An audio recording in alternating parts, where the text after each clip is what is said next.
তো আজ আমরা এরকম ১৩ শ্রেণীর হতভাগা মানুষের কথা জানব, যে মানুষগুলোকে নবী করিম সাল্লাল্লাহু আলাইহি সাল্লাম বলেছেন যে তারা আমার উম্মত না। তিনি তাদের পরিচয় দিতে চান নাই, যে নবী সাল্লাল্লাহু আলাইহি সাল্লামের সুপারিশ ছাড়া কিয়ামতের ময়দানে আমাদের কোনো গত্যান্তর নেই, যে নবী সাল্লাল্লাহু আলাইহি সাল্লামের হাউজে কাউসারের পানি পান করা ছাড়া তৃষ্ণা নিবারণ করবার ব্যবস্থা থাকবে না। সেই নবী সাল্লাল্লাহু আলাইহি সাল্লাম যদি বলেন যে আমার না, এ লোককে আমি চিনি না, এ আমার উম্মত না, তো তার চাইতে হতভাগা, তার চাইতে কপাল পড়ার কে হতে পারে?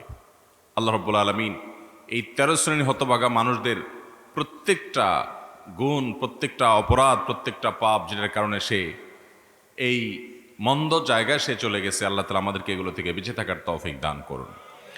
এর মধ্যে সর্বপ্রথম যে শ্রেণী কথা বলতে চাই সেটি হলো যারা কুফফার এবং মুশরিকদের মাঝে বসবাস করে,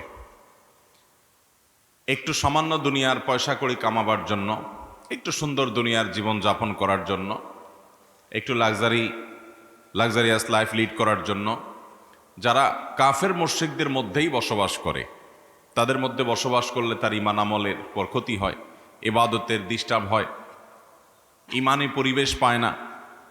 কাফের এবং মুশরিকদের প্রভাবের কারণে তাদের প্রভাব তার পরিবারের উপরে পড়ে, তার নিজের উপরে পড়ে।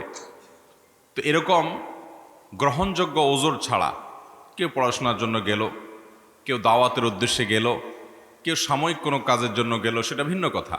কিন্তু শুধুমাত্র দুনিয়ার স্বার্থ হাসিলের জন্য বা দুনিয়াতে একটু সুখে থাকবার জন্য, একটু ভালো থাকার জন্য কাফের মুশরিকদের মধ্যে যারা বসবাস করে, কাফের মুশরিকদের দেশে যারা গিয়ে স্থায়ীভাবে বসবাস করে এবং তাদের মধ্যে থাকে যারা, নবী আলাইহিস সালাম তাদের সম্পর্কে বলেছেন যে এই লোকগুলোর ব্যাপারে আমার কোনো দায় দায়িত্ব নাই, আমি তাদেরকে আমার বলে পরিচয় দেব না। এ সম্পর্কিত হাদিস তিরমিজি, আবু দাউদ এবং নাসাঈতে বর্ণিত হয়েছে। নবী সাল্লাল্লাহু আলাইহি সাল্লাম বলেছেন, লা তুসাকিরুল মুশরিকিনা ওয়া লা তুজামিউহুম, তোমরা মুশরিকদের সাথে বসবাস করিও না, অর্থাৎ তাদের ভেতরে বসবাস করিও না, থাকিও না, যে চতুর্পাশে তারাই হবে, এবং তাদের সাথে সেভাবে তোমাদের দরহম মহরম যেন না হয় যে একেবারে সব তাদের মধ্যেই তুমি একা মুসলমান আছো বা তোমরা অল্প কিছু মানুষ আছো। ফামান সাকানাহুম আও জামাআহুম, যদি কেউ তাদের মাঝেই এভাবে বসবাস করে, ফালাইসা মিন্না, সে আমার উম্মত না, আমি তাকে উম্মত বলে পরিচয় দেব না। দ্বিতীয় হলো, যে মানুষ প্রতারণা করে, মানুষের সাথে মিথ্যা প্রতিশ্রুতি দেয়, মিথ্যা কথা বলে, ধোঁকা দেয় মানুষকে, এই প্রতারক সে যদি নামাজও পড়ে, সে যদি নিজেকে মুসলমান দাবিও করে, নবী আলাইহিস সালাম বলেছেন সে আমার উম্মত না। এ বিষয়ে সহিহ মুসলিমের হাদিস বর্ণিত হয়েছে।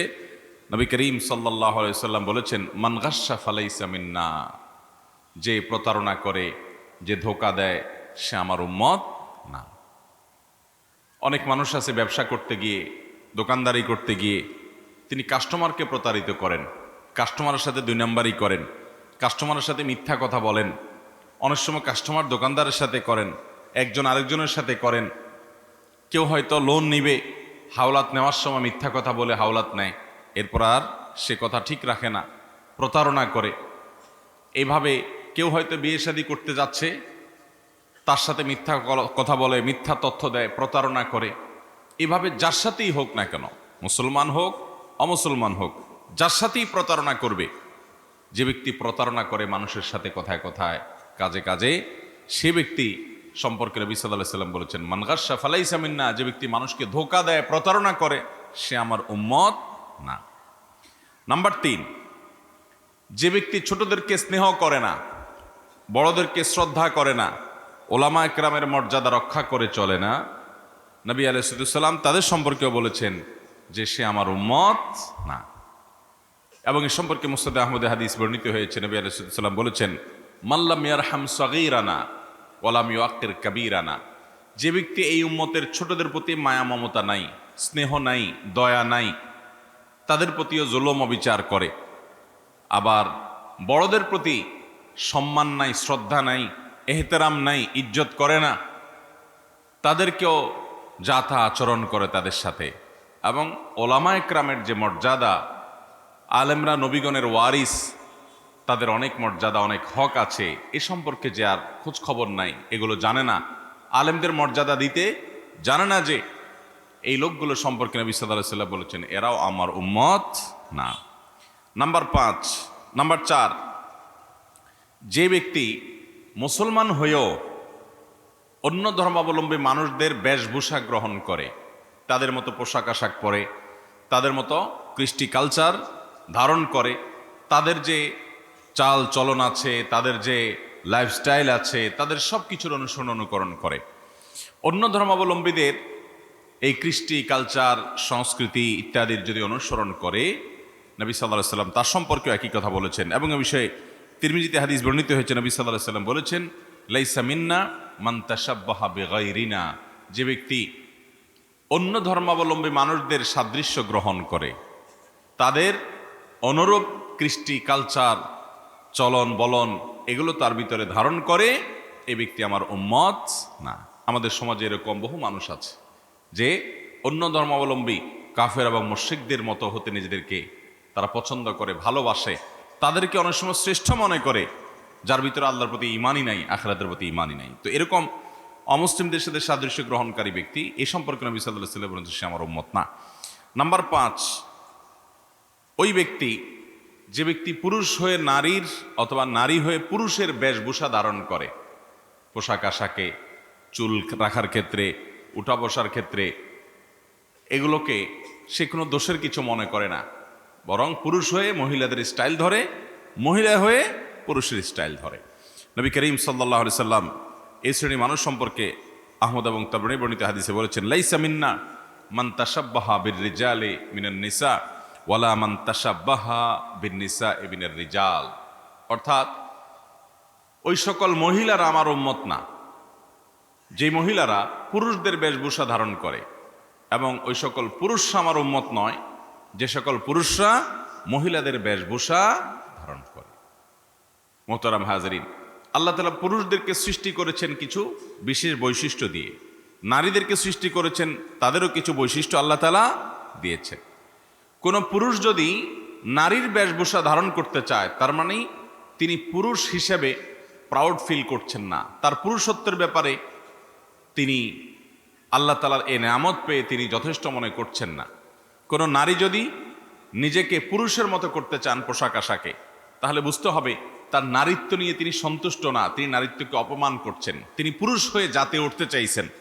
আল্লাহ তাআলা নারী এবং পুরুষকে সৃষ্টিগতভাবে শারীরিক অবকাঠামো বলে নানান দিক থেকে বিভিন্ন রকমের পার্থক্য আল্লাহ রেখেছেন, বৈশিষ্ট্য আল্লাহ তাআলা দিয়েছেন, প্রত্যেকের আলাদা আলাদা বৈশিষ্ট্য আছে।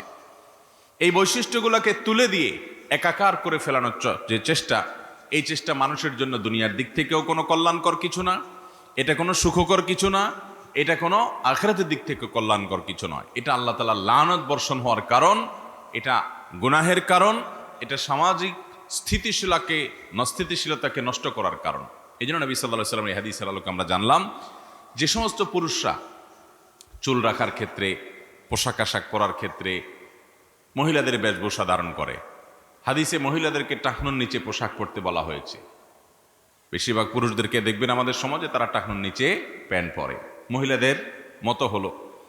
আবার মহিলাদেরকে আল্লাহ রাব্বুল আলামিন তাদেরকে তাদের পোশাক আশাক যেটা পরিধান করার কথা, তাদের প্রাইভেসি এবং ব্যক্তিত্ব রক্ষা করার কথা, সেজন্য আল্লাহ তাআলা তাদেরকে টাকনুর নিচে পড়তে বলেছেন। মহিলারা এখন দেখবেন শর্ট পরে, টাকনুর উপরে পরে।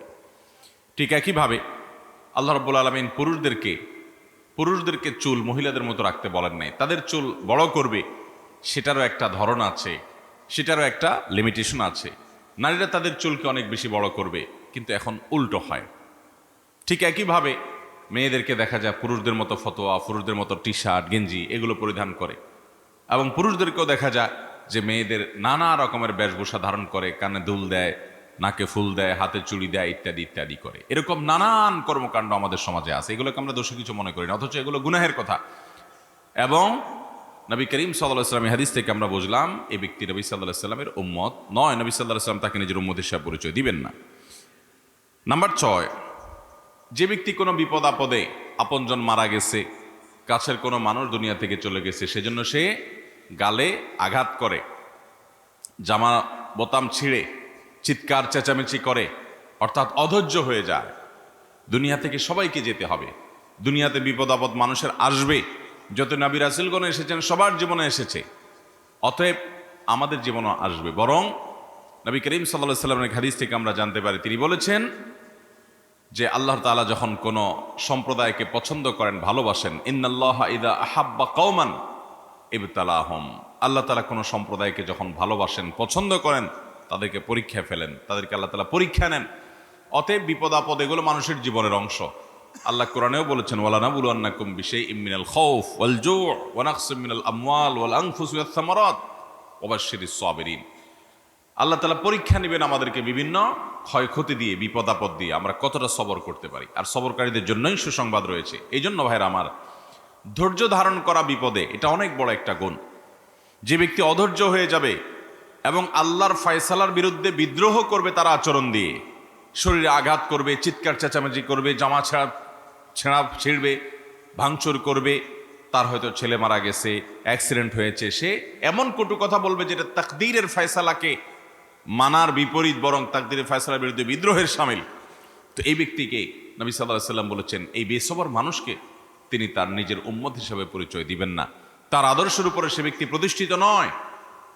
এই জন্য নবী সাল্লাল্লাহু আলাইহি ওয়াসাল্লাম বলেছেন, বুখারী এবং মুসলিমে বর্ণিত হাদিসে, লাইসা মিন্না মান দারাবাল খুদুদ, যে ব্যক্তি গালে আঘাত করে, নিজের শরীরে নিজে আঘাত করে, কোনো বিপদের কারণে, কারো মৃত্যুর কারণে মন খারাপ করে, অসাক্কাল জুয়ুব, অথবা জামা কাপড় ছিঁড়ে, আও দাওয়া বিদাওয়াল জাহিলিয়া, অথবা যে ব্যক্তির মধ্যে একটা বদগুণ আছে, জাহেলি যুগের ডাক দেয়। জাহেলি যুগের ডাক কি? নিজের দল, নিজের গ্রুপ, নিজের বলয়, এটার ভিত্তিতে তার ওয়ালা বারা প্রতিষ্ঠিত হয়। সে ভালোবাসে দলের জন্য, সে ভালোবাসে তার গোত্রের জন্য, সে ভালোবাসে তার অঞ্চলের জন্য, ভাষার জন্য, আবার বিদ্বেষ করে এটার ভিত্তিতে। অথচ ইমানদারের ভালোবাসা হবে আল্লাহর খাতিরে, ইমানদারের বিদ্বেষ হবে আল্লাহর খাতিরে। কেউ অন্যের দলের হতে পারে, অন্য দেশের হতে পারে, অন্য অঞ্চলের হতে পারে, অন্য গ্রুপের হতে পারে, কিন্তু তার ব্যক্তিগত আমল, কর্ম, চিন্তা, বিশ্বাস, সেটার উপর ভিত্তি করে তাকে ভালোবাসবে। সেটা না বেশে এরকম বিভিন্ন দলীয়, গোত্রীয়, গোষ্ঠীগত, অঞ্চলগত, ভাষাগত কারণে মানুষ মানুষকে ভালোবাসবে এবং সেই কারণে বিদ্বেষ করবে এবং ওইটার দিকে আহ্বান করবে যে আসো আমার এই ইজম, এই মতবাদ তুমি নাও। এইটাকে নবী সাল্লাল্লাহু আলাইহি ওয়াসাল্লাম জাহেলিয়ত বলেছেন। এই জাহেলিয়তের দিকে যে আহ্বান করবে তার সম্পর্কে নবী সাল্লাল্লাহু আলাইহি ওয়াসাল্লাম বলেছেন, সে আমার উম্মত না। নাম্বার 7, যে ব্যক্তি কোরআন তেলাওয়াত করবে কিন্তু কোরআন তেলাওয়াতের মধ্যে আল্লাহ তাআলা তাকে যতটুকু সুর দিয়েছেন সুন্দর কণ্ঠে কোরআন তেলাওয়াত চেষ্টা করে না। বুখারী বর্ণনায় আসছে, নবী সাল্লাল্লাহু আলাইহি ওয়াসাল্লাম বলেছেন, লাইসা মিন্না মান লাম ইয়াতাগান্না বিল কোরআন, যে ব্যক্তি কোরআন তেলাওয়াতে সুন্দর কণ্ঠ দেয় না। প্রত্যেককে আল্লাহ তাআলা একটা কণ্ঠ দিয়েছেন, সে যতটুকু পারে তার ওই কণ্ঠকে সুন্দর করে আল্লাহর কালাম তেলাওয়াত করবে, শুদ্ধ করে তেলাওয়াত করবে। তো আল্লাহর কালাম তেলাওয়াতের সময় সে একটু সুন্দর কণ্ঠ, শুদ্ধতা, এটার প্রতি খেয়াল রাখে না। তার সাধ্য অনুযায়ী যতটুকু সে পারে ততটুকু সে করে না। তো এই ব্যক্তি সম্পর্কে বলেছেন নবীজি সাল্লাল্লাহু আলাইহি ওয়াসাল্লাম, সে আমার উম্মত নয়। 8 নম্বর হলেন ওই মানুষ যারা মুসলমানদের সঙ্গে লড়াই করতে আসে, মুসলমানদেরকে আঘাত করে, দলীয় কারণে, রাজনৈতিক কারণে, আর্থিক কোনো স্বার্থের কারণে, অঞ্চলগত কোনো কারণে, যে কারণেই হোক না কেন, যে ব্যক্তি কোনো মুসলমানদেরকে অস্ত্র ত্যাগ করে, কোনো মুসলমানকে হত্যা করার জন্য উদ্যত হয়, অস্ত্র ব্যবহার করে, মুসলমানের উপরে চড়াও হয়, আক্রমণ করে, তাহলে সে ব্যক্তি সম্পর্কে নবী সাল্লাল্লাহু আলাইহি ওয়াসাল্লাম কথা বলেছেন, সে আমার উম্মত নয়। এ সম্পর্কে বুখারীর হাদিসে আসছে, নবী আলাইহিস সালাম বলেছেন, মান হামানা আলাইনা সালাহ ফালাইসা মিন্না, যে ব্যক্তি আমাদের বিরুদ্ধে অস্ত্র ধরে সে আমাদের উম্মত হতে পারে না। নাম্বার 9, যে ব্যক্তি কোনো গণকের কাছে যায়, কোনো কবিরাজের কাছে যায়, সে গণক কবিরাজ তাকে ভবিষ্যৎ সম্পর্কে বলে দেয় এবং সেগুলোকে সে বিশ্বাস করে। অথবা কোনো জাদুকরের কাছে যায়, ব্ল্যাক ম্যাজিশিয়ানের কাছে যায়, কবিরাজের কাছে যায়, জাদু টোনা করে, সেটা কাউকে ক্ষতি করার জন্য করে, অথবা কাউকে কাছে টানার জন্য করে, আপোষের জন্য করে, কিংবা শত্রুতা করার জন্য করে। এই কাজগুলো যারা করে নবী সাল্লাল্লাহু আলাইহি ওয়াসাল্লাম তাদের সম্পর্কে বলেছেন, সে আমার উম্মত না। তিনি বলেছেন, লাইসা মিন্না মান তাতাইয়ারা আও তুতুইরা লাহ আও তাকাহানা আও তুকুহিনা লাহ আও সাহারা আও সুহাইরা লাহ, যে ব্যক্তি গণকের কাছে যায়, যে গণকের সাহায্য নেয়, অথবা কোনো কবিরাজের কাছে গিয়ে তার সাহায্য নেয়, সে তাকে ভবিষ্যতে কি হবে সেটা বলে দেয়, অথবা জাদুটোনা করে, কোনো জাদুকরের কাছে যায়, যার কাছে যায় সে, আর যে যায় সে এই উভয়ের জন্য একই কথা প্রযোজ্য। নবী সাল্লাল্লাহু আলাইহি ওয়াসাল্লাম বলেছেন সে আমার উম্মত না। আমাদের সমাজে দেখবেন অনেক বউ তার শাশুড়িকে আপোস করার জন্য কবিরাজের কাছে যায়, অথবা একজন আরেকজনের বিরুদ্ধে ক্ষতি করার জন্য কবিরাজের কাছে যায়, কোনো মেয়ের বিয়ে বন্ধ করার জন্য অনেক কবিরাজের কাছে যায়, অনেক জাদুকরের কাছে যায়। এরকম যারা যাবে এই মানুষগুলোকে নবী সাল্লাল্লাহু আলাইহি ওয়াসাল্লাম বলেছেন সে আমার উম্মত হতে পারে, এবং এই যাওয়ার কারণে কখনো কখনো ঈমান পর্যন্ত চলে যেতে পারে। কারণ এই ব্ল্যাক ম্যাজিশিয়ান, এই জাদুকরেরা এবং কিছু কিছু খুনকারেরা যারা এরকম বিশেষ করে ব্ল্যাক ম্যাজিকের আশ্রয় নেয়, এরা তো রীতিমতো কাফিরের গণ্ডিতে চলে যেতে পারে এরকম পর্যায়ের। আর বাকি যেগুলো আছে তাদের অনেকগুলোই বিদআতের চরম পর্যায়ে চলে যায়। আল্লাহ রাব্বুল আলামিন এই ভয়াবহ বিষয় থেকে আমাদেরকে বেঁচে থাকার তৌফিক দান করুন। তাহলে গণকের কাছে গেলে এবং কবিরাজের কাছে গিয়ে ভবিষ্যৎ জানার চেষ্টা করলে বা কারোর লাভ ক্ষতি করার জন্য ব্ল্যাক ম্যাজিকের আশ্রয়, ব্ল্যাক ম্যাজিশিয়ান বা জাদুকরের কাছে যদি কেউ যায়, তাহলে এই ব্যক্তিকে নবী সাল্লাল্লাহু আলাইহি ওয়াসাল্লাম বলেছেন সে আমার উম্মত নয়। নাম্বার 10, যে ব্যক্তি কোনো জালেম শাসকের সমর্থনকারী হবে, তার দালালি করবে, সে মিথ্যা বলে, সে মিথ্যার পক্ষে কথা বলবে, জেনেও সে ওই মিথ্যার পক্ষে লড়বে এবং তার জুলুমের পক্ষে অবস্থান নেবে, এই সম্পর্কে নবী সাল্লাল্লাহু আলাইহি ওয়াসাল্লাম বলেছেন সে আমার উম্মত নয়।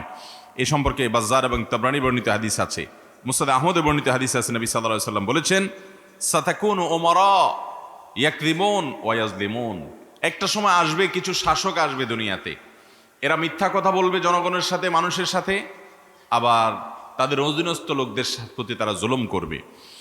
ফামান সাদ্দাকাহুম বিকিযবিহিম ওয়া আ'আনাহুম আলা যুলমিহিম ফালাইসা মিন্না ওয়ালাস্তু মিনহুম, যেই লোকগুলো তাদের এই মিথ্যা কথাকে সত্য বলে মানুষের কাছে প্রচার করবে এবং তাদের জুলুমকে যারা সমর্থন করবে, সহযোগিতা করবে, নবী সাল্লাল্লাহু আলাইহি ওয়াসাল্লাম বলেছেন তারা আমার কেউ না আর আমিও তাদের কেউ না।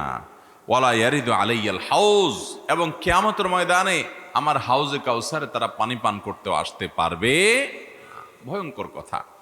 এর বিপরীতে নবী সাল্লাল্লাহু আলাইহি ওয়াসাল্লাম বলেছেন যে ব্যক্তি মিথ্যাকে মিথ্যা হিসাবে জানবে, এটাকে সত্য বলে সমাজে প্রতিষ্ঠিত করার চেষ্টা করবে না, জুলুমের পক্ষে গিয়ে সহযোগিতা করে জালিমের সহযোগী হবে না, তো সেই ব্যক্তি সম্পর্কে নবী সাল্লাল্লাহু আলাইহি ওয়াসাল্লাম বলেছেন সে আমার আর আমি তার, এবং সে আমার হাউজে কাউসারে পানি পান করবে ইনশাআল্লাহ। নাম্বার 11, যে ব্যক্তি যেটা নিজের না সেটা নিজের দাবি করবে, এই মিথ্যা দাবিদার, সে ব্যক্তি সম্পর্কে নবী সাল্লাল্লাহু আলাইহি ওয়াসাল্লাম বলেছেন সে আমার উম্মত না।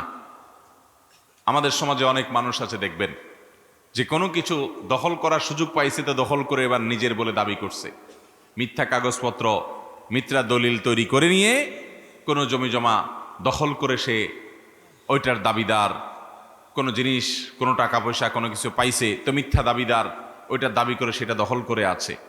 এমনকি লেখাজোখা, বক্তব্য, কারোর লেখা নকল করে আপনি নিজের বলে চালাই দিলেন, কারোর বক্তব্য আপনার নিজের বলে চালাই দিলেন, আরেকজনের থিওরি চুরি করে এনে আপনি সেটা নিজের বলে বললেন এবং ক্রেডিট নিলেন, এটাও এর অন্তর্ভুক্ত।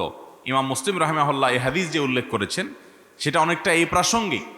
এই জন্য সহিহ মুসলিমের হাদিস নবী সাল্লাল্লাহু আলাইহি সাল্লাম বলেছেন অমানিদ্দাআ মা লাইসা লাহু ফালাইসা মিন্নি, যে ব্যক্তি এমন কিছু দাবি করবে যেটা আসলে তার না, সেই জিনিসটা তার বলে যে দাবি করবে সে আমার উম্মত না। অতএব এবার ইমানদার আমানতদার হবে, দায়িত্বশীল হবে। ইমানদার কখনো আমানতের খেয়ানত করবে না। নাম্বার 12, যে ব্যক্তি গোপ ছোট করে না। পুরুষ মানুষ আল্লাহ তাআলা তাকে গোপ দিয়েছেন, মোচ দিয়েছেন, কিন্তু সে মোচ ছোট করে না এবং স্টাইল রাখার জন্য, স্টাইল করার জন্য মোচ বড় করে।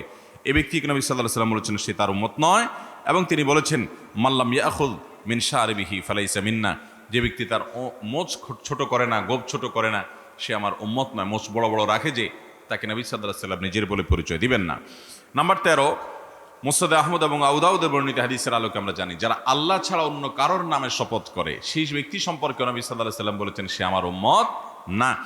এ সম্পর্কে হাদিসে আসছে মান হালাফা বিল আমানাতি ফালাইসা মিন্না, আল্লাহ ছাড়া অন্য কারোর নামে শপথ করা এটা জায়েজ নাই।